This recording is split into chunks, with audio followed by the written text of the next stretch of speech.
बच्चों, फिर से आ गए हैं आपके साथ प्लांट किंगडम को लेके। प्लांट किंगडम में हमने प्लांट्स के बारे में काफ़ी कुछ इन्फॉर्मेशन ले ली थी, तो ये हम स्क्रीनशॉट्स स्क्रीन रिकॉर्डिंग्स पीछे करके दिखा रहे हैं कि हमने क्या क्या कवर किया था पिछले लेक्चर्स में। तो हमने प्लांट किंगडम में बताया था कि प्लांट्स की कैरेक्टरिस्टिक क्या होती हैं, नेचुरल क्लासिफिकेशन सिस्टम क्या होता है, आर्टिफिशियल सिस्टम क्या होता है। जैसा कि बताया गया था कि आर्टिफिशियल सिस्टम जो होता है वो क्लोजली रिलेटेड स्पीशीज़ के लिए होता है और वो बहुत ही कम कैरेक्टरिस्टिक्स के लिए रखा गया है। इन कंपैरिजन नेचुरल क्लासिफिकेशन जो है वो नेचुरल एफिनिटीज़ को रिगार्डिंग को देख करके किया गया है कि कौन सी लिविंग ऑर्गेनिज्म के बीच में नेचुरल एफिनिटीज़ होती हैं, उसके बेसिस पे नेचुरल क्लासिफिकेशन किया गया है। और उसके अंदर और भी बहुत सारे फीचर्स लिए गए हैं, इसलिए ज़्यादा एक तरीके से एक्सेप्टेबल है। और प्रेजेंटली फाइलोजेनेटिक क्लासिफिकेशन हम लोग एक्सेप्ट करते हुए चलते हैं, जो कि इवोल्यूशनरी रिलेशनशिप्स के ऊपर बेस्ड है, जो कि डीएनए के ऊपर एक्चुअली बेस्ड है कि डीएनए के हिसाब से कौन कितना लिंक्ड है और उसके ऊपर बेस्ड है। और उसके अलावा हमने पढ़ा था न्यूमेरिकल टैक्सोनॉमी, जो कि नंबर्स के ऊपर आधारित है, साइटो टैक्सोनॉमी जो सेल्यूलर कैरेक्टरिस्टिक के ऊपर आधारित है, और कीमो टैक्सोनॉमी जो उसके केमिकल्स के ऊपर आधारित है। फिर उसके बाद हमने पढ़ा था algae, different kinds of algae. General हम लोगों ने पढ़ा था कि इनका रिप्रोडक्शन जो है 3 तरीके से होता है, वेजिटेटिव, एसेक्सुअल और सेक्सुअल। और वेजिटेटिव में फ्रैगमेंटेशन वगैरह होता है, एसेक्सुअल रिप्रोडक्शन में जू स्पोर्स बनता है, और सेक्सुअल रिप्रोडक्शन में प्रॉपर गैमेट्स का फ्यूजन होता है, जिसमें से आइसोगैमस, अनाइसोगैमस, रूगैमस यानी अलग अलग गैमेट्स, जिसको एनाइसोगैमस एक जैसे गैमेट आइसोगैमेट्स कहलाते हैं, और गैमेट्स में एग और स्पर्म फ्यूज़ करते हैं, जैसा कि वॉल्वॉक्स और फ्यूकस, ये सब हम बता चुके हैं। उसके बाद हमने ग्रीन एल्गी यानी क्लोरोफाइसी के बारे में पढ़ा था। डिटेल सारा कुछ बुक में दिया है, पीछे लेक्चर में आप देख लीजिएगा।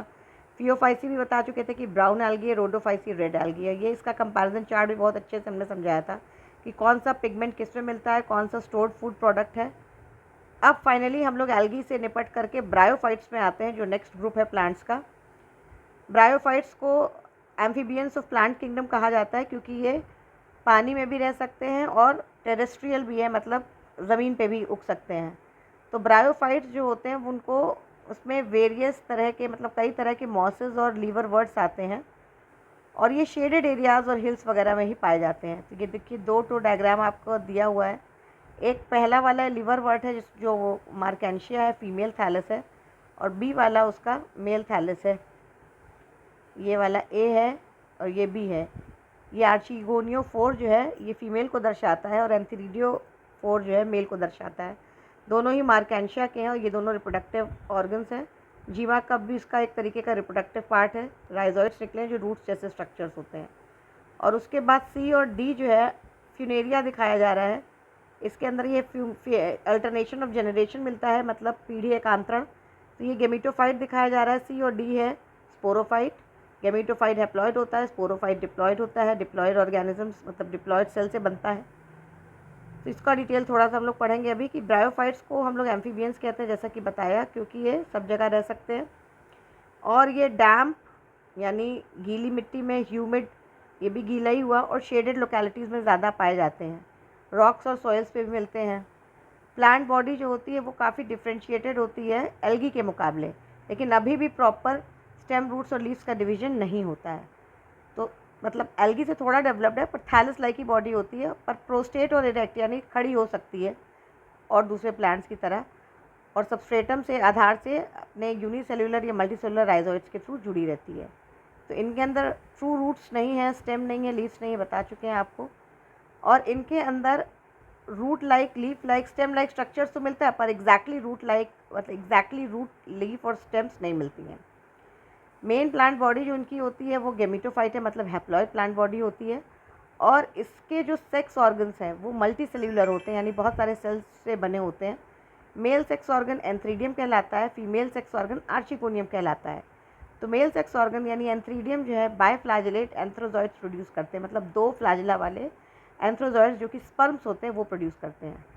और फीमेल जो सेक्स ऑर्गन आर्चिगोनियम होता है वो फ्लास्क के आकार का होता है, और ये सिंगल एक ही एग प्रोड्यूस करता है। एंथ्रोजॉइड्स जो होते हैं वो पानी में रिलीज होते हैं जब वो कांटेक्ट करते हैं आर्चिगोनियम के साथ में। तो एंथ्रोजॉइड जो होता है वो एग के साथ फ्यूज़ करता है और डिप्लॉइड जाइगोट बनाता है। तो इसके अंदर तुरंत मियोसिस रिडक्शन डिवीजन नहीं होती है, बल्कि ये एक मल्टीसेलुलर बॉडी ही प्रोड्यूस कर देते हैं जिसको स्पोरोफाइट कहते हैं। मतलब तुरंत मियोसिस नहीं होती, पूरी की पूरी एक बॉडी बन जाती है जो कि इसकी स्पोरोफाइट होती है। स्पोरोफाइट जो होती है वो फ्री लिविंग नहीं होती है ज़्यादातर केसेस में, लेकिन ये फोटोसिंथेटिक गैमेटोफाइट से अटैच्ड होती है। मतलब ये अपना खाना पीना उसी गैमेटोफाइट से लेती रहती है। कुछ सेल्स जो होते हैं स्पोरोफाइट के, फिर वो रिडक्शन डिवीजन अंडरगो करते हैं मियोसिस, और उससे हैप्लॉइड स्पोर्स बनाते हैं। फिर ये स्पोर्स चूँकि हैप्लॉइड होते हैं और जर्मिनेट करते हैं तो गैमेटोफाइट वाली जनरेशन बना लेते हैं। तो यही पीढ़ी एकांतरण है। मतलब गैमेटोफाइट स्पोरोफाइट को जन्म देगी, फिर स्पोरोफाइट से गैमेटोफाइट आएगा, गैमेटोफाइट से स्पोरोफाइट, और इस तरीके से ऑल्टरनेट चलता रहेगा। पर मेन प्लांट बॉडी इनकी गैमेटोफाइट मानी जाती है, क्योंकि स्पोरोफाइट जो होती है वो डिपेंडेंट होती है पहली बात गैमेटोफाइट के ऊपर, और कुछ ही समय के लिए रहती है। तो इकोनॉमिक इम्पॉर्टेंस है इनकी, लेकिन कम है और ग्रुप्स की अपेक्षा। कुछ मॉसेस जो होते हैं डायरेक्टली फूड के लिए यूज़ होते हैं। हर्बेशियस मैमल्स उसको खाते हैं, बर्ड्स भी खाती हैं, एनिमल्स भी खाते हैं। स्पैग्नम एक तरीके का मॉस है जो कि पीट देता है, कोयला देता है, और ये फ्यूल के तौर पे बहुत समय से यूज़ होता चला आ रहा है, और पैकिंग मटेरियल के तौर पे भी यूज़ होता है। इनकी कैपेसिटी बहुत अच्छी होती है पानी को होल्ड करने की, इस वजह से भी तो ट्रांसशिपमेंट में यूज़ होता है लिविंग मटेरियल के तौर पे। मतलब कोई सामान एक जगह से दूसरी जगह ले जाना है तो उसको पैकिंग मटेरियल की तरफ में यूज़ किया जा सकता है, लिविंग मटेरियल की चीज़ों को पैक करने में, क्योंकि पानी बहुत अच्छा होल्ड करते हैं ये। मॉसेस लाइकेंस की ही तरह पहले ऑर्गेनिजम्स होते हैं सक्सेशन के लिए। सक्सेशन का मतलब होता है कि कुछ भी ना हो उस एरिया में और धीरे धीरे करके पूरा का पूरा प्लांट्स उगाएं, जंगल बन जाए, तो उसको सक्सेशन कहते हैं। तो सबसे पहले आने वाले प्लांट्स जो होते हैं बेयर रॉक्स, नंगी चट्टानों पे जो प्लांट्स ग्रो करते हैं वो यूजुअली मॉसेस होते हैं, और लाइकेंस तो होते ही हैं जिसमें algae और फंजाई दोनों का ग्रुप होता है। और ये क्या करते हैं, डिकम्पोज करते रहते हैं, पूरे पत्थरों को डिकम्पोज कर देते हैं, जिससे कि क्या होगा कि वो मिट्टी जैसा बन जाएगा और उसमें दूसरे हायर प्लांट्स की ग्रोथ बहुत अच्छे से हो सकेगी। क्योंकि मॉस जो होते हैं वो घना मैट चटाई जैसा बना लेते हैं सॉइल पे, इसलिए जो डायरेक्टली रेन का इफ़ेक्ट पड़ता है सॉइल के ऊपर वो थोड़ा सा कम होता है।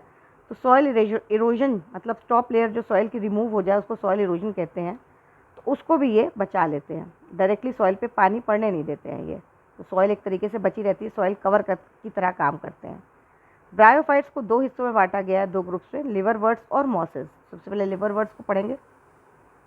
लिवरवर्ट्स जो होते हैं वो मॉइस्ट शेडी हैबिटेट, मतलब गीला जहाँ पे धूप ना आती हो ऐसे हैबिटेट में ग्रो करते हैं। जैसे कि स्ट्रीम्स यानी झरनों के किनारे पे थोड़ी सी दलदली मिट्टी है, नमी वाली मिट्टी है, ट्रीज़ की जो छाल होती है उसके ऊपर भी उगाते हैं, और घने जंगलों के अंदर भी उगते हैं। प्लांट बॉडी जो होती है वो थैलॉइड होती है। थैलॉइड प्लांट बॉडी का मतलब वो रूट स्टेम लीफ में डिवीजन नहीं होता जैसे कि मार्केंशिया में होता है। थैलस इनका डॉर्सी वेंट्रल होता है, मतलब एक तरीके से ऊपर नीचे दोनों की ओर बीच की तरफ रहता है, और क्लोजली अप्रेस टू द सबस्ट्रेट, मतलब सबस्ट्रेट से अच्छी तरीके से अटैच्ड होता है। इसके लीफी मेंबर जो पत्ती नुमा मेंबर्स होते हैं, जो पत्ती नुमा स्ट्रक्चर कैरी करते हैं, उनके अंदर छोटी सी पत्ती जैसी अपेंडेज भी होती है, और थोड़ा सा स्टेम लाइक स्ट्रक्चर्स भी होता है, पर एग्जैक्टली वैसा नहीं होता है, मिलता जुलता है।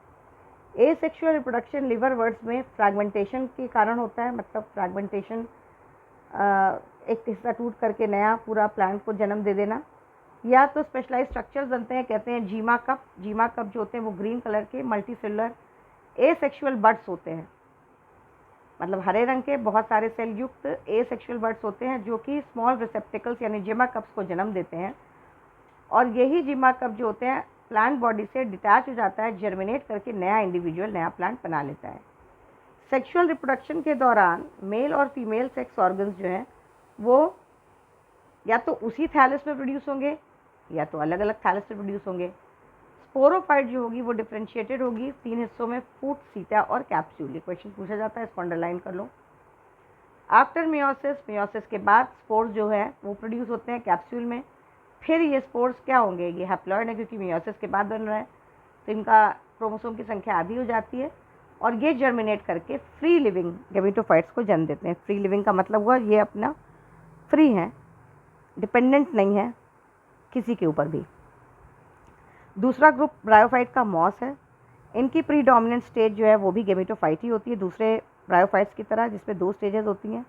पहली स्टेज कहलाती है प्रोटोनिमा, जो डायरेक्टली स्पोर से डेवलप होती है। मतलब ये आपने देखा कि स्पोर है, स्पोर बना था, स्पोर जर्मिनेट करके प्रोटोनिमा बनाता है।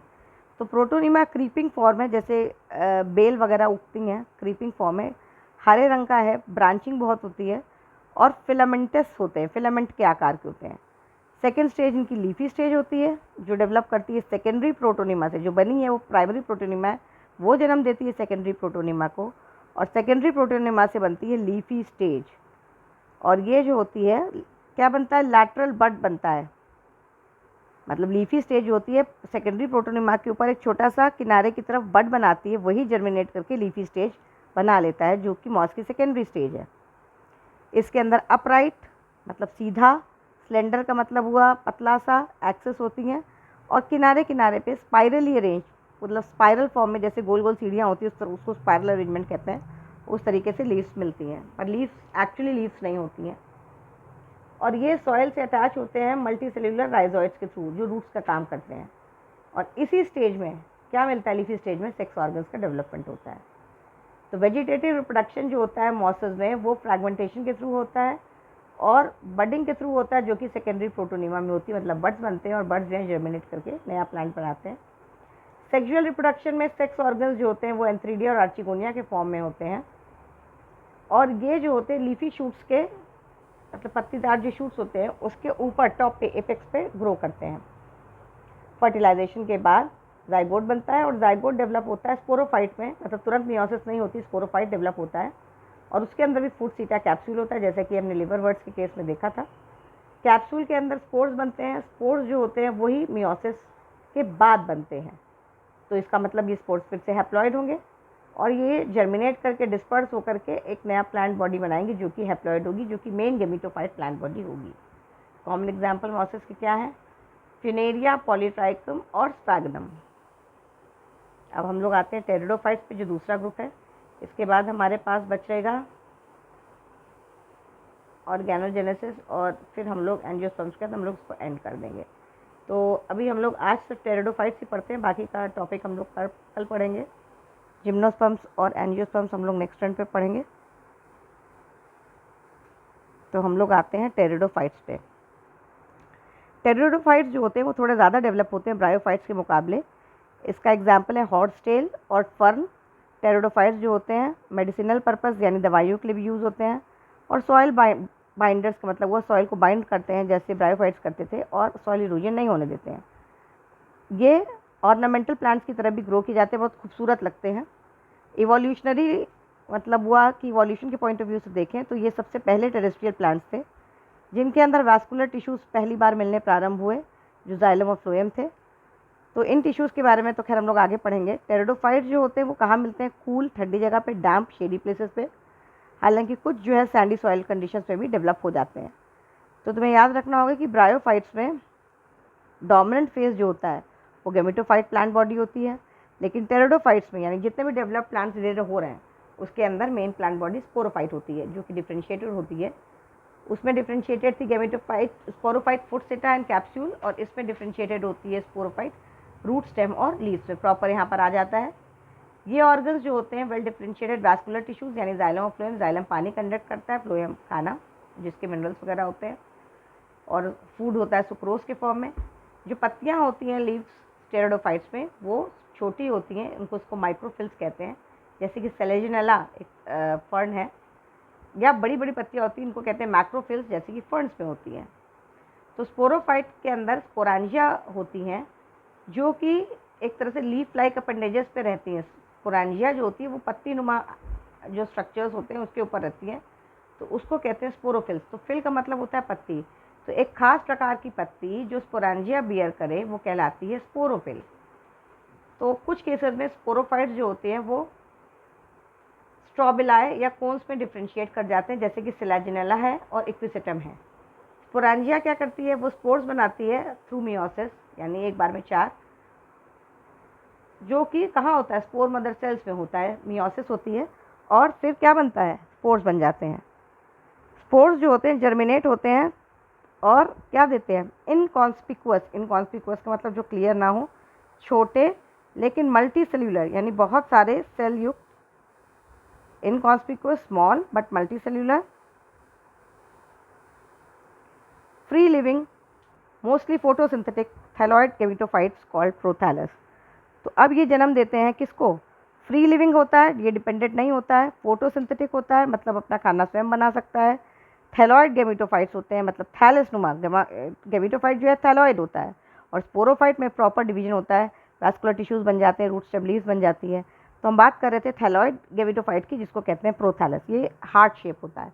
तो ये गेमिटोफाइट्स कहाँ ग्रो करते हैं? कूल प्लेसेस, डैम्प प्लेसेस, शेडी प्लेसेस, और इन स्पेसिफिक रिस्ट्रिक्टेड रिक्वायरमेंट की वजह से, मतलब इतने खास रिस्ट्रिक्टेड ज़रूरत की वजह से, और पानी चाहिए होता है इनको फर्टिलाइजेशन के लिए, लिविंग टेरिडोफाइट्स का जो फैलाव है वो बहुत ही सीमित रह गया है और कुछ ही जोग्राफिकल रीजन्स में मिलते हैं। गेमिटोफाइट्स जो होता है वो मेल और फीमेल सेक्स ऑर्गन्स को शो करते हैं। एंथ्रीडिया और आर्चिग्यूनिया, मतलब हार्ट शेप का जो गेमिटोफाइट बनता है, प्रोथैलस बनता है, उसके नीचे नीचे ये सब रहते हैं। मेल रिप्रोडक्टिव ऑर्गन एंथ्रीडिया और फीमेल रिप्रोडक्टिव ऑर्गन आर्चिगोनिया। पानी की ज़रूरत होती है एंथ्रोजॉइड्स यानी एंथ्रीडिया में एंथ्रोजॉइड्स यानी स्पर्म्स बनते हैं उनको फीमेल गैमेट की तरफ जाने के लिए। दोनों का फ्यूजन होता है एग और स्पर्म का, और मिलके डिप्लॉयड जाइगोट बनाते हैं। जाइगोट जो है मल्टी सेल्यूलर स्पोरोफाइट बनाता है, जो कि डोमिनेंट फेज होता है। टेरिडोफाइट का डोमिनेंट फेज होता है, ये पहले बताया गया था आपको। मेजॉरिटी ऑफ द टेरिडोफाइट्स में सारे स्पोर्स जो होते हैं वो एक जैसे होते हैं। Such plants are called homosporous. तो होमोस्पोरस का मतलब वो सारे स्पोर्स एक जैसे होते हैं। लेकिन कुछ ग्रुप्स जैसे कि सेलेजिनेला है, साल्विनिया है, जिसमें दो तरीके के स्पोर्स बनते हैं। बड़े बड़े स्पोर्स बनते हैं, इसको कहते हैं मैक्रो स्पोर्स, और छोटे छोटे स्पोर्स बनते हैं, इसको कहते हैं माइक्रोस्पोर्स, उनको कहते हैं हेट्रोस्पोरस। ठीक है, तो मेगास्पोर और माइक्रोस्पोर जो होते हैं वो जर्मिनेट करते हैं और फीमेल और मेल गेमेटोफाइट्स को बनाते हैं। मतलब मेगास्पोर जो है फीमेल गेमेटोफाइट बनाएगा और माइक्रोस्पोर जर्मिनेट करके मेल गेमेटोफाइट बनाएगा। फीमेल गेमेटोफाइट इन प्लांट्स में जो होते हैं वो पेरेंट की स्पोरोफाइट में ही रिटेन रहते हैं। तो आप क्या समझ रहे हो यहाँ पे? गेमेटोफाइट डिपेंडेंट है स्पोरोफाइट के ऊपर, इसीलिए ये इसका डोमिनेंट फेज क्या है? स्पोरोफाइट है। तो जब डेवलपमेंट जाइगोट का हो जाता है यंग एम्ब्रियो में, तो ये कहाँ पे होता है? With in the female gametophytes में होता है, जो कि डिपेंडेंट है एक तरह से स्पोरोफाइट के ऊपर। तो ये इवेंट जो होता है वो प्रिकर्सर है सीड हैबिट, जो अगले ही ग्रुप में आपको सीड्स दिखाई पड़ेंगी कि इस तरीके से जो डेवलपमेंट हो रहा है वो सीड के अंदर ही होता है ना। उसका एग का डेवलपमेंट, जो फर्टिलाइज एग होता है उसका डेवलपमेंट सीड के अंदर होता है। तो ये सीड हैबिट की शुरुआत है कि जाइगोट का डेवलपमेंट जो है यंग एम्ब्रियो में फीमेल गेमेटोफाइट में ही होता है। तो टेरिडोफाइट्स को हम लोग ने क्लासीफाई किया 4 क्लास में। सिलोप्सिडा, जिसपे सिलोटम आता है, लाइकोप्सिडा, सेलाजिनेला और लाइकोपोडियम आता है इसमें। स्फेनोप्सिडा में इक्विसेटम आता है, टेरोप्सिडा में टेरिस आता है, और टेरिस आता है एडियांटम आता है। तो इसमें टेरोप्सिडा और टेरिस में पी साइलेंट है, इसलिए इसको बोल रहे हैं टेरोप्सिडा, टेरिस, ड्रायोप्टेरिस और एडियांटम। तो इसमें यहाँ पर जो डायग्राम है इसको आप लोग देख लो। इसमें टेरिडोफाइट है, ए है सिलेजिनेला, बी है इक्विसेटम। देखो सिलेजिनेला कैसा दिख रहा है, रूट स्टेम लीव्स है। इक्विसेटम भी वैसे ही है, ये स्ट्रॉबिलस दिख रहा है, नोट्स इंटरनोड्स वगैरह दिख रहा है, ब्रांच है। और उसके बाद लास्ट में ये सी है फर्न, ये फर्न इस तरीके से खूबसूरत कितना है। और डी है साल्विनिया, ये भी एक तरीके का टेरिडोफाइट ही है। तो इस तरीके से हम लोगों ने टेरिडोफाइट्स भी कंप्लीट कर लिया। अब हमारे पास 2 ग्रुप्स बचते हैं, जिम्नोस्पर्म्स और एंजियोस्पर्म्स, उसको नेक्स्ट टर्न पे करेंगे। तो अगर आप लोगों को अच्छे से समझ में आ रहा है तो आप लोग कमेंट करके बताओ, और चैनल को ज़रूर सब्सक्राइब करो, जिससे कि कोई भी नया वीडियो हम डालेंगे तो सबसे पहले इन्फॉर्मेशन आप तक जाएगी और उसका फ़ायदा आप ही लोग उठाओगे। चलो फिर, ऑल द बेस्ट।